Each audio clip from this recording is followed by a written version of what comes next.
Well, he isn't a presidential candidate yet, but Governor Ron DeSantis is sure sounding like one.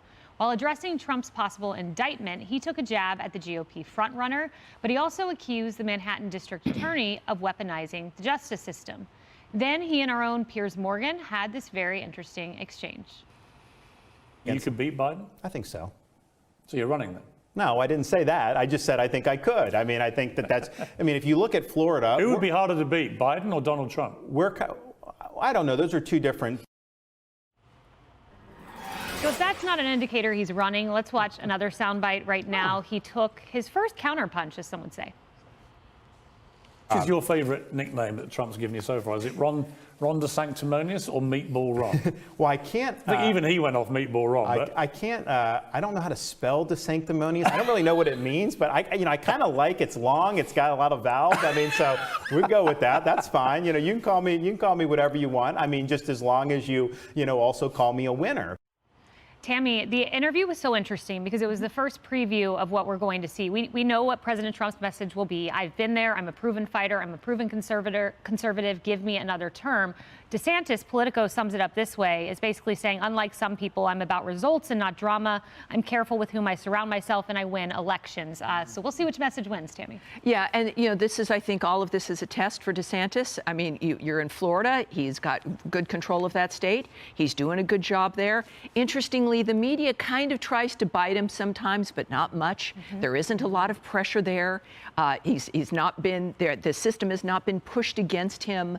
And so he's had a comfortable environment. The issue becomes when you're faced with these kinds of questions, who you become. And when the pressure does become, and I think they can't imagine it. They think that this scenario in this world has just been made for Trump, that none of that would ever happen to him. And so we don't know how he would respond. The debates will matter, right? In order to beat the Democrats, you do have to beat Trump. If you can't beat Trump, if you need him removed, then you're at risk when it comes to beating the Democrats. But in the debates, and Rick Perry showed this, I've used that as a very good example. Rick Perry was going to save the party. And I think it was the first debate, he crumpled. There's a difference between when you're in an interview and when you've got a press conference and when you've got press releases, and he does deliver. President Trump delivered. And there is also, though, a difference in style. We saw the style work when it came to reforming the country, best economy in the world, dealing with the bad guys around the world. So that is an incredible achievement. So I'm looking forward to everyone running, to seeing who can stand up to it, because that's the test. Who can keep this country from failing, but also who can lift her back up to her rightful position? So true about the debate stage. There's a difference when you have one microphone versus 10 that you're screaming over, however many. Raymond, I think I know why DeSantis is now counterpunching. You can't allow an opponent to define you. Yes. Because here's what happens. Take a look at this Monmouth poll. We'll put it up. What we see is President Trump beating DeSantis by 14 points. Yeah. And what this is a major improvement from last month when they were tied. So there's now, last month tied, now leading by 14 points. The difference is Trump's been punching, DeSantis has been, kind of on the side. Well, and look, Tammy's right. Ron DeSantis has had a cakewalk in Florida. He's a very competent governor. He's a very good man. You see the family around him. He delivered Florida through COVID and drew millions into his state. There's a reason people are going there. That track record will bode him well as he goes into a presidential campaign. However, the question remains, does he have the performance chops and the fight to take it to Trump in a way that doesn't alienate the MAGA people? This is a difficult balancing act for Ron DeSantis. He has to show his bona fides and show what a good manager he's been in Florida.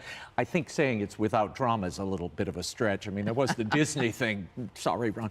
But on the other hand, you have the question of what I call the Michael Corleone shuffle he did the other day, where he defended Trump while stabbing him over that, well, I don't know anything about a porn star, but I found he that should be indicted. I found that cheap.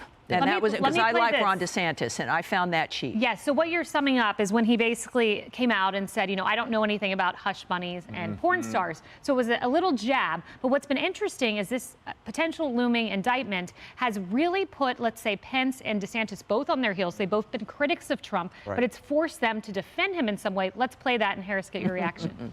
Sure. I'm taken aback at the idea of indicting a former president of the United States at a time when there's a crime wave in New York City, that the fact that the Manhattan DA thinks that indicting President Trump is his top priority, I think, just tells you everything you need to know about the radical left in this country. It just feels like a politically charged prosecution here. There's a lot of speculation about what the underlying conduct is. That is purported to be it. And, the reality is that's just outside my wheelhouse. I mean, that's just not something that I can speak to. So, I hope it doesn't come to where you end up seeing this going forward. I mean, look, if you are a very strident prosecutor, in this guy's on the left, and you're not prosecuting a lot of crimes, Manhattan's gotten less safe, you're going to go after somebody on the other side for some novel offense. That just does not inspire confidence, and people see that as weaponizing the justice system. So it's interesting. They didn't take any risks with those answers in terms of actually supporting Trump. That's not what I heard there. What they said is basically taking a look at this almost forensically and saying, well, what else would Alvin Bragg do other than, go after a Republican when he can't get his own Democrat-led city in gear? I think anybody, we say that. We're not running. Yeah. And other people say that. I think it's interesting that they are kind of that dance. And I love that you liken it to a fight. Because when you meet Trump and he was your boss, the one thing that you walk away knowing about that particular former president is he likes to fight. Yeah. And some people get into the fight because they like the fight. And I don't know if those gentlemen have that. I don't know that about Ron DeSantis because I haven't seen him fight as hard as he's going to have to if he wants the Republican nomination against Donald Trump. It'll be interesting. But just, you better know, he's a guy who's not going to give up. Emily, yeah, that's right. Vice President Pence at the Gridiron dinner took him on. Ron DeSantis has, but Nikki Haley's kind of on the sidelines, taking gentle jabs. Not even that, you'd call it. And Ramaswamy the same. Right, and she's at 3%. Everyone else below that is 1%. What's interesting to me, have you ever watched professional sports, right? And then you compare it to high school or Little League, and that's where the human effort comes in. Professionals make it look effortless. And to me, that's what I've seen from Ron DeSantis in his handling of the media. So respectfully, I disagree with you two in that I don't think that the media has been playing softball with him or that he's had an easy time. I believe that his fielding of it has been quite effortless. To me, the media, the left-wing media, has sort of a certain amount of gas on the stove. And if someone, Trump now with this, is getting 90% of the heat, then it's less on Ron DeSantis. Right. But remember the absolute full-blown attack that they were levying him, calling him a racist and trying to erase African-American history and the like, so much more, anti-gay, etc. The list goes on. He was fully in their targets. It's just that a bigger fish emerged. And my second and final takeaway is that what is the most important thing for these two gentlemen to understand is that whoever wins that primary needs to give full-blown support to the other, because the most important thing to the American voters and to the GOP party is the cohesiveness.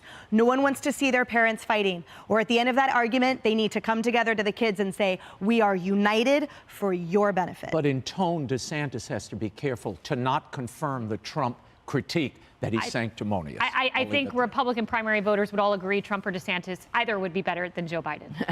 Hey everyone, I'm Emily Campagno. Catch me and my co-hosts Harris Faulkner and Kaylee McEnany on Outnumbered every weekday at 12 p.m. Eastern, or set your DVR. Also, don't forget to subscribe to the Fox News YouTube page for daily highlights.